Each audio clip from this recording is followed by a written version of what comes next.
నేను మీకు ఒక 6 నెలలకు ముందు జరిగినటువంటి ఒక సంఘటన, ఒక ఎగ్జాంపుల్ చెప్తాను. మనం రైతుగా మనల్ని మనం బాగు చేసుకోవడానికి జరుగుతున్న నష్టం ఏంటి, నష్ట నివారణ చర్య ఏంటి, ఏం చేస్తే మనం బాగుపడతాం, ఇది ఈ కార్యక్రమాలన్నీ కూడా డిస్కషన్లోనే జరుగుతూ ఉంటుంది, డిస్కషన్ మేనర్లోనే.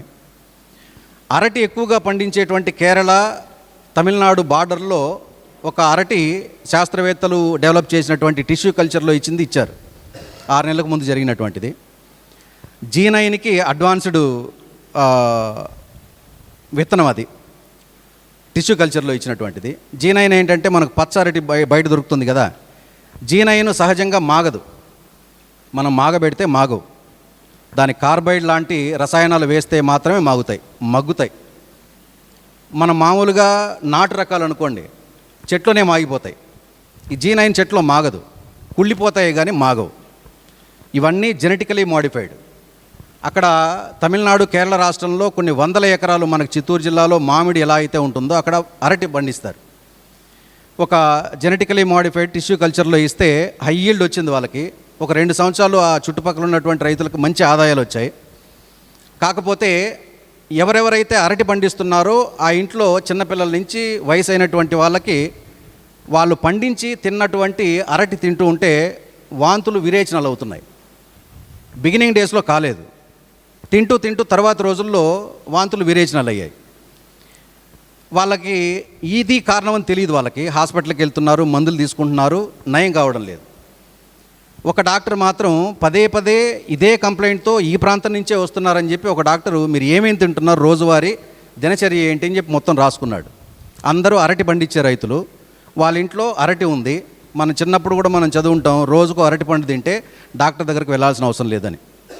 మరి అరటి పండు తింటే వాళ్ళకి వాంతులు, విరేచనలు అవుతున్నాయి, హార్మోనల్ ఇంబ్యాలెన్స్ అవుతుంది ఆడపిల్లలకి. ఈ కంప్లైంట్స్ ఎక్కువ అవుతుంటే ఒక డాక్టర్ వండుకొని వచ్చినటువంటి వాళ్ళందరికీ ఒక 15-20 రోజుల పాటు మీరు అరటి పండు తినకుండా రండి, ఆ తర్వాత టెస్టులు చేద్దాం. జబ్బేంటో తెలియడం లేదు కానీ ప్రతిసారి హాస్పిటల్కి వస్తున్నారు అనారోగ్యం కారణంగా.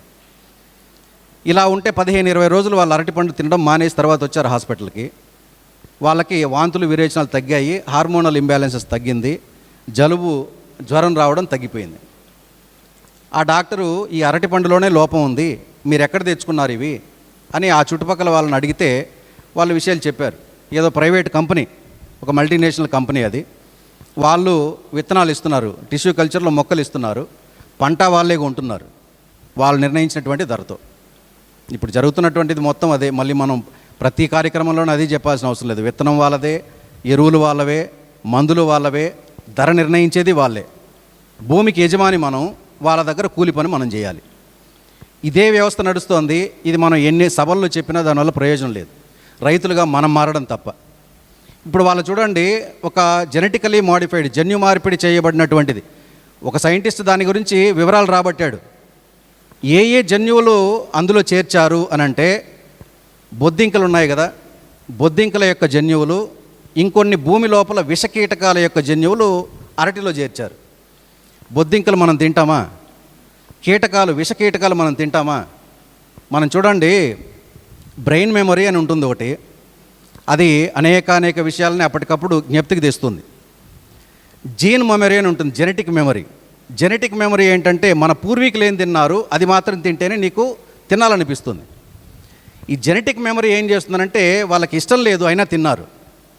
మనం కొన్ని రకాల పదార్థాలు, మనవి కాని ఆహార పదార్థాలు మనం తింటూ ఉంటే, అది ఎంత రుచిగా ఉన్నా, ఆయా ప్రాంతాల్లో ఎంత బాగా తిన్నా మన శరీరం తీసుకోదు. మనం తింటున్నప్పుడు మళ్ళీ రివర్స్ వస్తుంది. అది జెనెటిక్ మెమరీ. ఇలాంటి జెనెటిక్ మెమరీకి అర్థమవుతుంది మనం తినాల్సిన ఆహారం ఏంది, తినకూడనటువంటి ఆహారం ఏంది. ఇది మనం ప్రాంతాల వారీగా ఈ ఆహారపు అలవాట్లే ఉంటున్నాయి అని అంటే దానికి కారణాలు అవే. మరిన్ని అప్డేట్స్ కోసం బ్యాక్ టు రూట్స్ యూట్యూబ్ ఛానల్ని సబ్స్క్రైబ్ చేసుకోండి.